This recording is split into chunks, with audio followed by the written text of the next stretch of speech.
ያሳምነው ጽጌ ወዳጅ ነህ አሉ። ማለት በጣም አሳምነው ጽጌን ተወደዋለህ አይነት ነገር አለ። አይ አሳምነው ጽጌ አጎቴ ነው አልኩ። ኦኬ እኔ ገዳይ ዘር ነህ አሉ።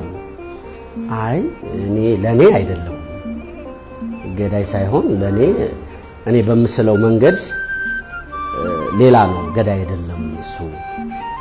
ምናልባት ገዳዮቹ ሌላ ሊሆኑ ይችላሉ እኛም አናውቅም።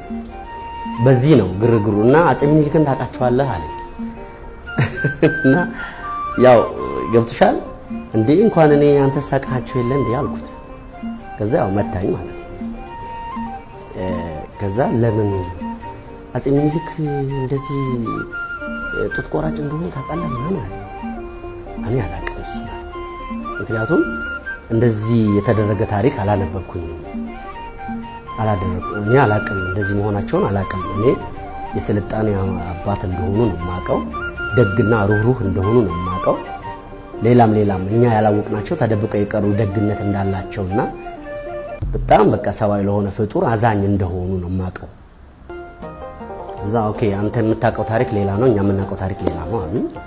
አይ አንተም እኔም ኢትዮጵያዊ ነን፣ ስለዚህ አንተ ያወቅከውን ታሪክ እኔም ላውቅ ይገባኛል። እኔ ያወቅኩትንም ታሪክ አንተ የማወቅ ግዴታ አለብን። እዛ ኦሮምኛ ትችላለህ አለ። እንዴው እንዴት አልችልም ኢትዮጵያዊ ቋንቋ አይደለም እንዴ አልኩት። አለ አዎ በጣም ገረመው ታውቂያለሽ። እና እንዴ አልኩት እንዴት ሊገርምሽ ይችላል? እኛ እኮ ሰነፎች ስለሆነ ነው እንጂ ከ86 ብሔረሰብ በላይ ብሔሮች ያለበት ሀገር ላይ ቢያንስ እኔ እናንተ 4-5 ቋንቋ የመቻል ግዴታ እኮ አለብን። 4-5 ቋንቋ የመቻል ግዴታ አለብን። ስለዚህ ኦሮምኛም፣ ትግረኛም፣ አማርኛም ሌላም ሰዎች የውጭን ቋንቋ ይጠቅመናል ብለው ይማራሉ አይደል? እኛ አጠገባችን ያለውን ብንማር ምንም ጥቅም እንጂ ጉዳት አይኖርም። በዚህ ተጨቃጨቅን ምናምን። ከዛ መታወቂያዬን አየና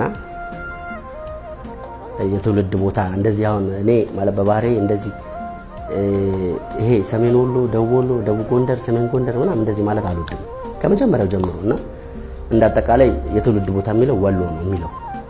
አንዳንድ ሰዎች ግን ደቡብ ወሎ፣ ሰሜን ወሎ እንደዚህ የሚሉት ነገር አለ። እኔ ግን ወሎ ከሆነ በቂ ነው በቃ ገብቶሻል። ከዛ ይሄ ሰሜን ደቡብ የሚለው በሰዎች የተከፋፈለ ነገር ነው ብዬ ስለማስብ ዛ እንዴት መታወቂያ እኮ የትውልድ ቦታ ወሎ ነው ይላል አለ። አዎ እና ወሎ ነው ታዲያ ወሎ ተወልደ አማራ ነኝ ብለህ ጴር ትላለህ ምናምን አለኝ።